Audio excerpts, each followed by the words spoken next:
dia, pessoal, tudo bem? Aqui quem vos fala é o Dr. Túlio. Como prometido nos últimos dias, estamos aqui para fazer comentários sobre uma série que consideramos muito interessante no ramo criminal, que é A Menina que Matou os Pais, baseada em como foi a apuração dos fatos sobre o crime praticado por Susana von Richthofen e os irmãos Cravinhos, que mataram os pais da Suzane. Pois bem, pessoal, para início de conversa, vamos focar principalmente no último capítulo, que é o capítulo da confissão, tá bom?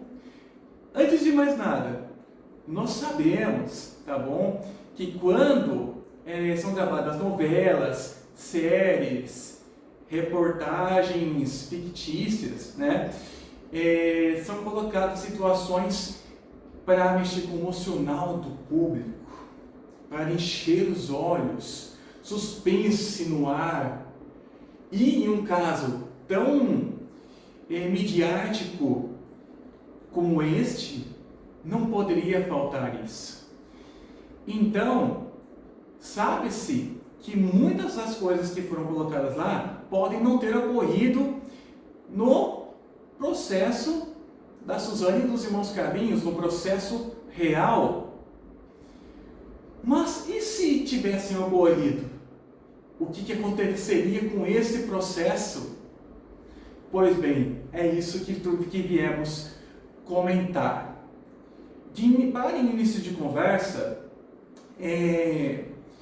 sabemos que algumas coisas que foram colocadas lá não ocorreram na investigação real. Dentre as quais, um método pelo qual o Cris confessou os crimes, tá bom? O crime em si. Por quê?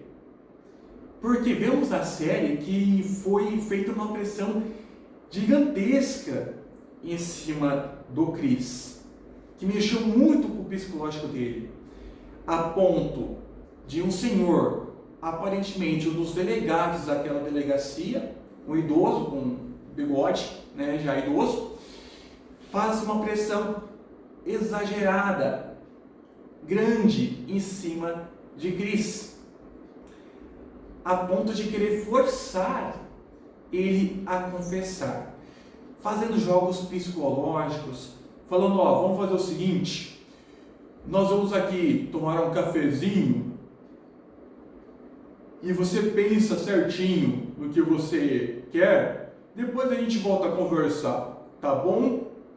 Fica horas e horas o Cris se batendo na mesa de desespero até que ele decide confessar.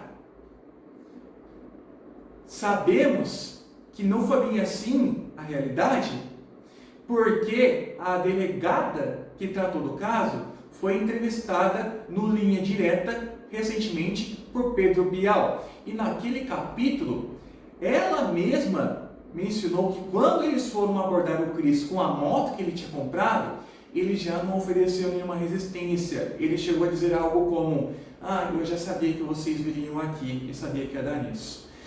Quero dizer, a partir daí, houve uma confissão por parte do Cris mais tranquila, sem toda aquela pressão psicológica que foi colocada na série, que com certeza foi colocada para mexer mais com o público, a ponto de colocar mais emoção, mais suspense. E isso, na mídia, bomba, todo mundo sabe. Com o outro irmão Cravinho, sabe-se também, pela própria delegada, na linha que foi entrevistada na linha direta, que foi um pouco mais difícil a confissão dele, né? Consequentemente, a Suzane também.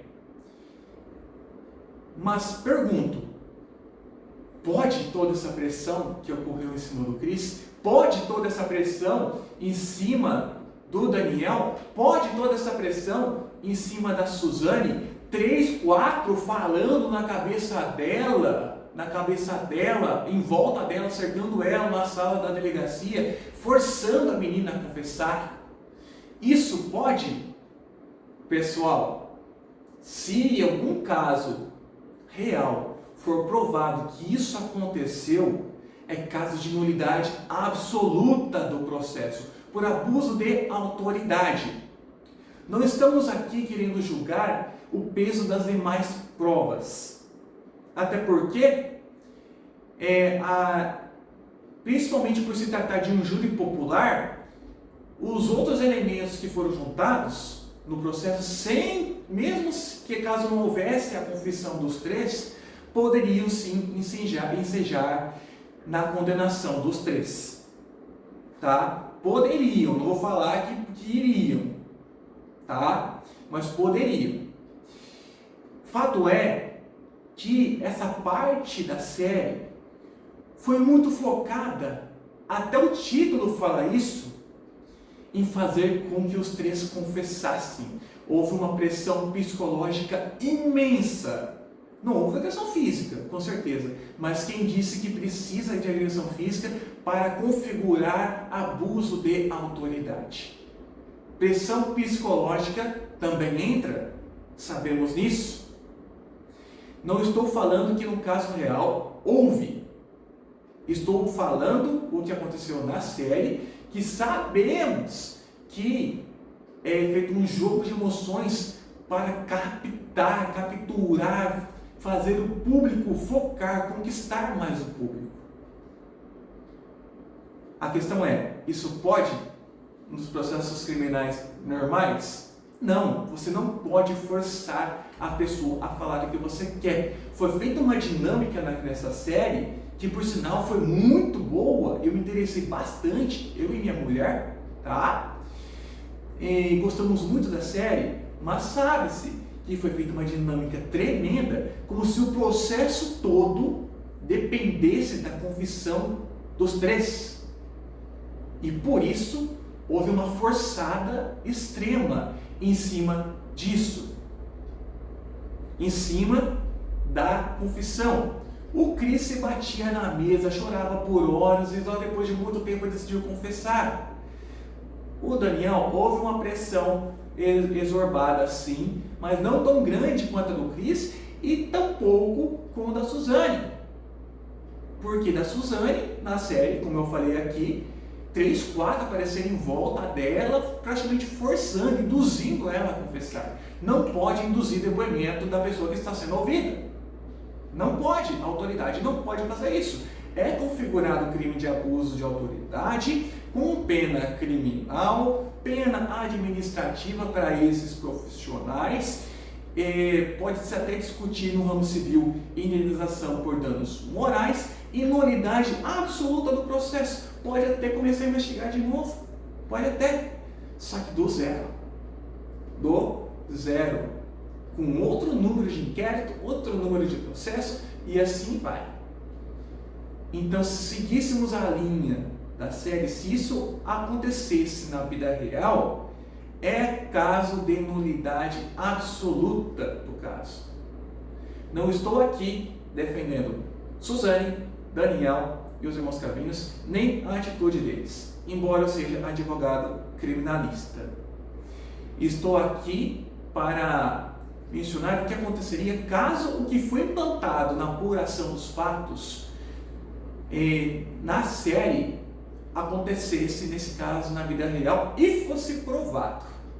Se fosse provado, caso de nulidade absoluta, começa a julgar, a apurar os fatos do zero, com outro número, outras numerações também, se for somar o processo, outros julgamentos, podendo até ocorrer outras provas, mas não pode haver abuso de autoridade, não pode haver induzimento da autoridade para que o réu, a pessoa que está sendo presa, apurada, fale determinada coisa que ele quer ouvir.